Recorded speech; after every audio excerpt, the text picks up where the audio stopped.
팔레스타인 지역에 있는 가을이 사슴들의 교미철이라고 하네요. 사슴들이 가을이 되면 서로 교미하려 이렇게 찾아다닌다고 합니다. 그러니까 많은 숫사슴들이 사랑하는 암사슴을 찾아 헤매는데 이 교미기가 되면 사슴의 몸에 변화가 찾아온다고 합니다. 이 타는 것 같은 갈증, 즉 목마름이 그 몸에 찾아온다고 이야기합니다.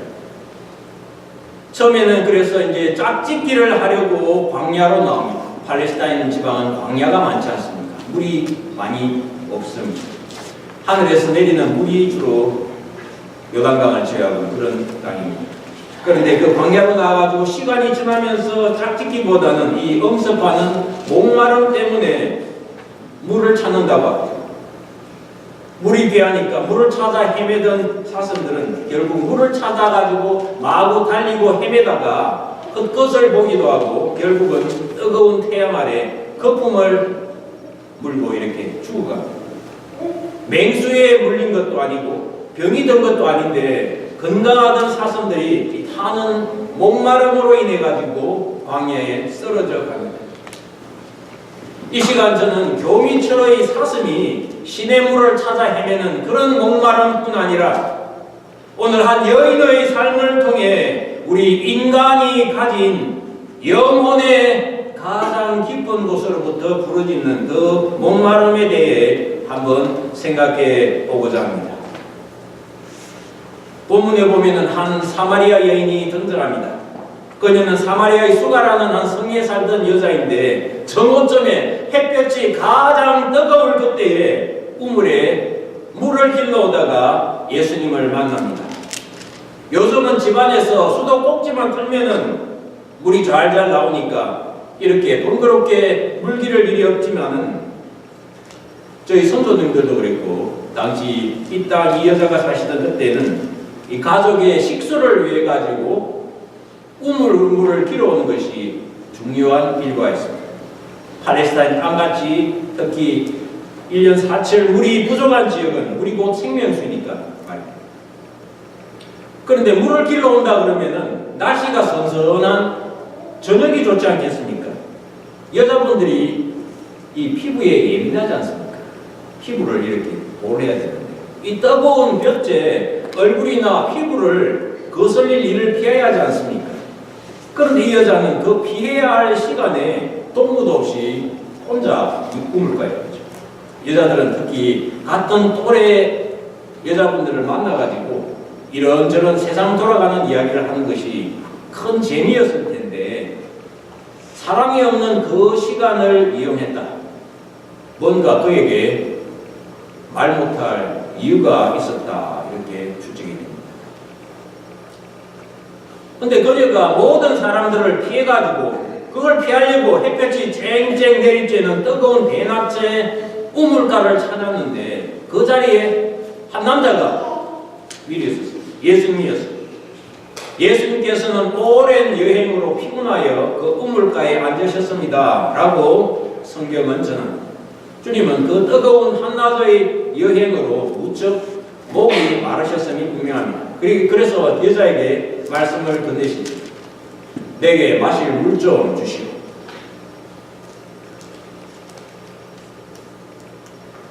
그러자 여자는 예수님께 아니 당신은 유대 남자고 나는 사마리아 여자인데 어떻게 나에게 마실 것을 달라고 할 수 있습니까? 라고 반문합니다. 왜냐하면 당시 유대인들은 이 사마리아 사람들을 올바른 민족이다 이렇게 생각을 하지 않았습니다. 이방인이다 이렇게 무시를 했습니다. 같은 선조지만은 이방인이다 이렇게 무시했습니다. 이 수가성이 여자의 그 말을 기다리셨다는 듯이 그 우물가에 예수님은 그에게 이런 말씀을 하십니다. 우리 같이 읽어보겠습니다. 이 물을 마시는 사람은 다시 목마를 것이요 그러나 내가 주는 물을 마시는 사람은 누가 되었든 간에 영원히 목마르지 않을 것이요 내가 주는 물은 그 사람 안에서 계속 솟아나 영원한 생명을 가져다주는 우물이 될 것이요 사마리아 여자는 그 말을 듣고 호기심이 생깁니다. 그래서 예수님께 간청하지요. 선생님, 저에게 그런 물을 주셔서 제가 다시는 목이 마르지 않을 뿐더러 물을 기르러 여기에 오지 않게 해주십시오. 그런 물이 있으면 이렇게 더운 한낮에 혼자 물 길러 올 필요가 없겠다. 사람들을 피하려 노력할 필요가 없겠다. 그런 성도 여러분, 그러면 예수님께서 말씀하시는 이 목마르지 않게 한다, 영원히 목마르지 않게 한다는 그 물은 도대체 어떤 물입니까? 사람은 누구나 목말라 합니다. 목이 마르다 그럽니다. 어려서부터 이 세상을 떠나는 날까지 우리 인간은 목마름으로 산다고 할 수 있습니다. 그런데 이 목마름에는 크게 두 가지가 있습니다. 하나는 육체의 목마름이고 또 하나는 영혼의 목마름입니다. 육체의 목마름은 세상적인 목마름입니다. 돈, 명예, 사랑, 학업, 아름다움 등에 대한 목마름입니다. 반면에 영혼의 목마름은 땅보다 하늘의 것을 찾는 목마름입니다. 기도를 안 하면은 마음이 불안해집니다. 하나님을 찾는 그것이 영혼의 목마름이죠. 교회에 오면 마음이 부건해지는 것, 그 영혼의 마음의 목마름이 채워지기 때문에 그렇습니다. 뭔가 하나님이 나한테 말씀하시는 것 같고, 뭔가 하나님이 나에게 계시해 주시는 것 같고, 축복해 주시는 것 같고, 부건한 마음, 영혼의 목마름에 대한 갈증입니다. 예배 자리를 사모하는 마음이 생깁니다. 한마디로 영원하신 하나님, 그 하나님을 사모하는 것입니다. 그런데 우리의 문제는 육체적인 목마름과 그 해결 욕구가 지나치다는 것. 그것이 필요하지만 지나쳐버린 측면이 많다는 겁니다. 우리 한국 조국을 한번 보십시오. 온 나라가 사교육으로 인해 학교 교육이 무너지고 있지 않습니까? 아름다움에 대한 욕구로 성형수술이 발달해가지고 얼굴에 손 안 댄 사람이 이상해진 그런 상태입니다. 외모에 목을 내립니다. 젊은이가 현실에 눌려 결혼을 포기합니다. 집집마다 돈 때문에 왜 그리 싸우는지. 물질은 우리에게 목숨 다음으로 정말 중요합니다. 목숨 다음으로 중요합니다. 그러나 그러한 육체적인 목마름이 너무 정도를 넘어서 버리면은 안 된다는 거죠. 잘못하면은 죄악으로 달려가가지고 잘못되기 쉽기 때문에 그렇습니다. 그렇기 때문에 우리는 육체적인 이 목마름은 필요한 만큼 잘 사용하고 절제해야 됩니다. 그렇게 하면 우리는 성공으로 달려가게 되지 않습니까? 그러나 지나치면은 안 되겠다는 이야기입니다. 우리는 영혼의 목마름을 더 귀하게 여기고 이를 해결하도록 노력해야 되겠다, 그런 말씀입니다. 예수님께서 주시는 마르지 아니하는 생명의 물로 이 영혼의 목마름을 깨끗하게 씻어야 하는 줄로 생각합니다. 예수님은 누구에게나 이 물을 주기 원하신다. 그 물을 마셔야지. 세상에서 오는 그 목마름에 대한 갈증, 그것은 마시면 마실수록 마치 소금물을 마시면 더 갈증이 생기는 것처럼 더욱더 갈증이 더 심해집니다. 그러나 하늘에서 내려오는 이 물을 마시면은 속에서부터 시원하게 되는 줄로 믿습니다. 우리 함께 복음성가 우물가의 여인을 함께 불러보겠습니다. 네, 피아노 좀 부탁합니다. 우물가의 여인처럼 난 구했네.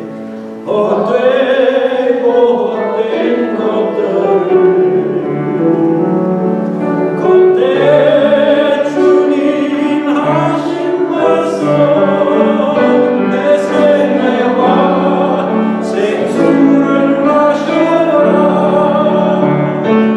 오 주님 채우소서. 나의 잔을 높이렵니다.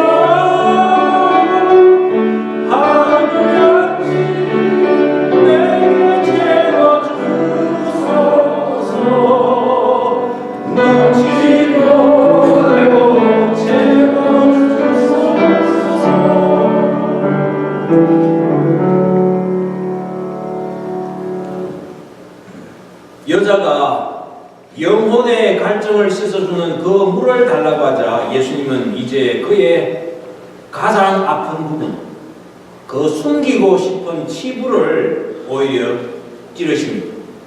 그 여자가 가장 드러내고 싶지 않은 부분, 그곳을 찔리기 싫어 모두를 피하여 그녀가 이 정오의 한 땡볕에 오는 그 이유를 드러내시는 겁니다. 가서 당신 남편을 불러 이리로 데려오시오. 참된 생명의 물을 마시고자 하면은 지난 잘잘못을 아프더라도 드러내야 한다는 것입니다.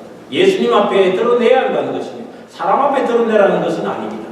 하나님 앞에 드러내라는 겁니다. 그러면 그것을 해결해 주시겠다. 상처를 꿰매 주시고 고쳐 주시겠다는 그런 이야기입니다. 가서 당신 남편을 불러 이리로 데려오시오. 당신의 가장 기쁜 문제를 그것을 숨기지 말고 하나님 앞에 내놓으라는 이야기입니다. 참된 생명의 물을 마시고자 하면은 하나님 앞에 발가벗어야 한다는 이야기입니다. 그렇게 문제를 고쳐야 한다는 것입니다. 그리고 그 여자의 저는 남편이 없습니다 라는 대답에 예수님은 당신이 남편이 없다고 한 말은 맞는 말이요. 실제로 당신은 남편이 5명이나 있었고 지금 당신과 함께 사는 남자도 당신 남편이 아니요. 예수님이 모르셔서 당신 남편을 데려오라 하신 것은 아니라 자신에게 솔직히 하나님 앞에 내어놓고 그것을 직면할 때 예수님께서 그 문제를 해결해 주시겠다는 이야기입니다.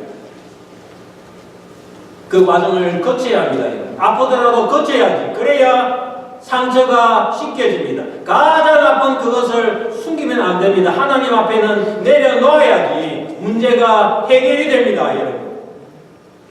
여러분 살다 보면은 오해도 생기고 그래서 사람을 피하고 싶고 안 보면 좋겠고 사람 사이 갈등이 얼마나 많습니까? 원하고 바라는 일이 내 뜻대로 안 되고 그럴 때 여러분께서는 어떤 그 순간을 그렇게 넘기는 방법을 가지고 계시는지.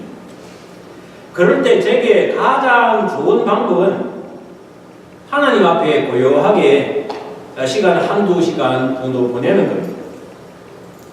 어떨 때는 방언으로 소리치며 하나님께 외칠 때도 있습니다. 묵상으로 조용히 주님 말씀을 듣고자 눈을 감고 무릎을 꿇고 침묵도 합니다. 예수님을 만나야 되기 때문에 그렇습니다. 그러면은 평강이 오고 해결이 되고 해결이 안 된다 그럴지라도 믿음으로 언젠가는 될 것이다. 좋으신 예수님을 만나야 되기 때문에 그렇습니다. 그러한 중에 애타하는 이 갈급한 영적으로 갈망하는 이 갈증을 보시고 주님께서는 저를 찾아주시고 마치 이 우물가 여자를 찾아오신 예수님처럼 말입니다. 우리 마음의 고통과 아픔들을 속속들이 아시며 우리에게 깊은 사랑과 긍휼의 마음을 가지고 찾아오십니다. 그러나 그렇게 하기 위해서는 우리의 문제를 그냥 덮어버리지는 말라. 예수님 앞에 드러내라. 그렇게 말씀하십니다. 가톨릭에서는 신부님을 만나가지고 오해하지 않습니까? 가장 기쁜 것을 그렇게 하지만 우리는 예수님께서 우리의 문제를 알기 전에 찾아오시기 때문에 예수님을 만나가지고 우리의 가장 내면의 아픔을 내려놓아야지. 그래야지 이 여자처럼 변화가 됩니다.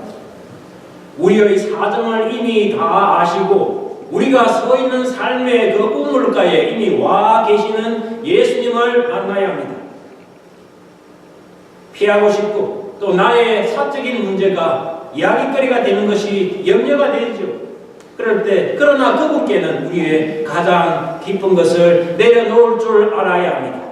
우리의 그 고독의 장소에서 삶의 가장 작은 부분부터 시작하여 가장 깊은 영혼의 부분까지 예수님은 우리의 문제를 친절하게 다루어 주실 것입니다. 그래야 우리는 마침내 그 여자처럼 예수님께 여쭙게 되지요. 선생님, 제가 보기에 선생님께서는 예언자이십니다. 예수님 저의 문제를 정말 잘 아시네요. 어떻게 저를 그렇게 잘 아십니까? 오 나의 하나님, 저 좀 도와주세요. 우리 내면의 가장 깊숙한 문제, 우리의 영적인 갈증에 대해 주님께 내어놓게 됩니다. 왜 살고 어디로 가며 내가 이 순간 무엇을 해야 하는지 철저하게 혼자라는 이 상황에서 나를 정말 사랑하는 이가 있는지 그 누구도 답해줄 수 없는 영혼의 가장 깊은 영적인 갈증, 그 고독의 시간에 주님은 우리와 1대1로 만나기 원하십니다. 여러분에게 주님과의 이런 깊은 영적 대화가 있으시기를 축복합니다. 아무도 나를 몰라주어도, 가장 가까운 사람도 나를 몰라주어도 주님은 나를 알고 이해하신다. 그 감격이 터져 나오시기를, 그때 예수님의 이 가르침이 우리는 아마 이해가 될 겁니다. 우리 같이 읽어보겠습니다. 예배하는 사람들이 영과 진리로 아버지께 예배할 때가 올 것인데 지금이 바로 그때요.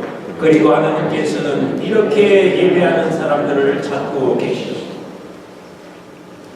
우리가 주님을 찾기 이전에 주님께서 이미 우리를 찾고 계셨다.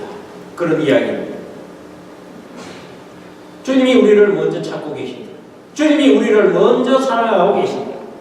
그런 사람을 주님은 눈이 빠지게 찾고 계신다는 이야기입니다. 주님은 이 여자를 만나러 그 오랜 여행을 하셨습니다. 그리고 마침내 그 우물가에 도착하셨습니다. 여러분, 예수님은 이 사마리아 여인을 통하여 우리 모두를 또한 보십니다. 그 여인과 마찬가지로 고독과 무의미와 삶의 방향에 대해 끝없는 의문을 가진 우리를 보시고 우리를 만나러 우리의 삶의 우물가로 당신의 여행을 하십니다. 영적 갈증이 가장 심각한 때, 누구에게도 들키고 싶지 않은 때 그 문제의 해결자는 오직 당신 한 분임을 선언하시는 것. 네, 우리는 압니다. 이 지치고 힘든 결혼 생활을 한 그 우물가의 여자, 사람들이 모두 그 시대에 무시하고 세상에서 소망 없다 한 그 여자, 그 여자처럼 우리도 아무도 물길로 나오지 아니하는 이 땡볕에 혼자서 사람들의 눈을 피하여 살아가는 데 필요한 생명수를 길러오는 그 고독한 한 사람인지도 모릅니다. 그러나 여러분, 우리가 이 시대에 또는 이 세상에서 인정받는 사람인지의 여부는 예수님께 중요하지 않습니다. 주님께는 그녀 한 사람이 소중했듯이 마찬가지로 이 순간 우리 한 사람 한 사람도 예수님께서는 소중하다 말씀하십니다. 너 하나밖에 없다 말씀하십니다. 나 자신의 깊은 영적 목마름을 보시고 주님은 우리에게 찾아와 그 문제들을 해결하기를 원하십니다. 예수께서 가장 찾으시는 영적인 예배자, 비록 가난하고 변두리에 있는 보잘것없는 사람이라 해도 하나님을 그렇게 신령과 진정으로 찾는 어느 누군가를 찾고 계십니다. 여러분, 지금 교회가 필요로 하는 사람은 바로 이런 목마름이 있는 사람이 아니겠습니까? 이 영적 목마름이 있는 사람들이 예배의 자리, 기도의 자리에 나아갑니다. 그리고는 주님을 만났다라고 기뻐 주위에 전하는 사람이 됩니다. 사람들이 하나님께로 가지 못하는 이유 가운데 가장 큰 이유가 있다면 그것은 아마 배가 부르기 때문일 것입니다. 아쉬운 것이 없기 때문이 아니겠습니까? 목마른 갈증이 없습니다. 하나님을 향하는 사모함, 눈물, 갈증이 있습니다. 그 하나님이 우리 가슴을 채우고 그 체험을 통해 우리의 마음의 감흥이 해갈되고 생수의 감으로 다시 출렁이게 되는 것입니다. 여러분, 이 수가성의 우물가 여인처럼 여러분의 숨기고 싶고 피하고 싶은 인생의 목마름과 갈증에 오늘 주님을 만나는 여러분이 되시기를 간절히 축원합니다. 이 우물가 여인도 많이 외로웠어요. 친구도 없었습니다. 많은 남자가 있었지만 혼자인 것 같은 외로움에 두려웠습니다. 그러나 그녀는 예수님을 만났습니다. 그리고는 물 항아리를 버려두고 마을로 돌아가 그렇게 피하고 두려워했던 사람들에게 여러분 이리 와서 내 과거의 일을 다 말해준 사람을 한번 보세요. 이 사람이 메시아가 아닐까요? 라는 고백을 합니다. 그녀의 고백이 또한 우리의 고백이 되시기를 주 예수님의 이름으로 축복합니다. 아멘. 그러하신 하나님 감사합니다. 인생길 걸어갈 때 저에게 많은 갈증과 목마름이 있습니다. 세상적인 목마름도 많이 있습니다. 이 일도 해야 되고 저 일도 해야 되고 하나님께서 원하시는 대로 범사가 잘 되는 그런 복을 또한 받기를 원합니다. 오 주님, 저희의 삶 가운데는 목마름을 채워주시고 저희 목마름을 통하여 저희 삶이 한 걸음 한 걸음 더 전진해 나아갈 수 있게 주여 도와주시옵소서. 그러나 우리의 영혼의 가장 깊은 곳에서부터 흘러나오는 하나님에 대한 갈증, 나의 인생에 대한 해결에 대한 그 갈증, 내가 이 시간 무엇을 해야 되고 내가 어디로 가고 내가 어떤 목적을 가지고 이 땅에서 사나 그것에 대한 답을 찾기를 위한 이 갈증, 오직 예수님께만 그 답이 있다 주께서는 말씀하십니다. 그 답을 발견한 그 수가성의 여인은 돌아가 자기가 가장 두려워했던 사람들을 직면하는 그런 용기를, 아니 그 용기까지도 초월하는 그런 모습을 보여주었습니다. 주여 그와 같이 주님을 만난 기쁨이 우리에게 넘칠 수 있게 주님 주시는 그 생수가 충만하게 우리의 삶을 넘치게 하여 주옵소서. 예수님의 이름으로 감사하며 기도드리옵나이다.